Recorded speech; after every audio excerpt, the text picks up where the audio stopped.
যদি আপনার state bank of India অর্থাৎ SBI এটিএম কার্ড থেকে থাকে তাহলে এই ভিডিওটি আপনার জন্য গুরুত্বপূর্ণ হতে চলেছে।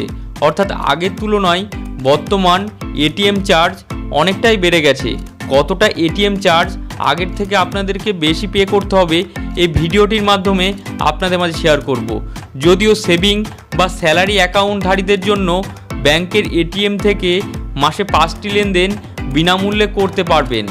এর বেশি হলে আর্থিক লেনদেন প্রতিবার 23 টাকা প্লাস জিএসটি দিতে হবে।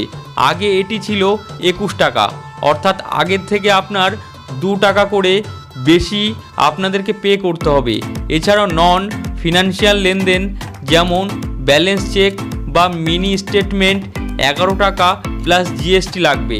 আগের থেকে 1 টাকা বেশি, অর্থাৎ আগে এটি 10 টাকা লাগতো, এখন 11 টাকা করে আপনাদের বাড়ানো হয়েছে। এই পরিবর্তন অনেক গ্রাহকদের জন্য চাপ সৃষ্টি করতে পারে, তাই নিজের ব্যাংকের এটিএম ব্যবহার করাই ভালো।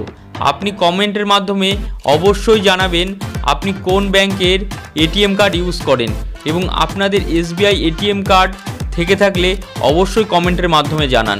এই ছিল আমাদের সম্পূর্ণ ভিডিও বন্ধুরা।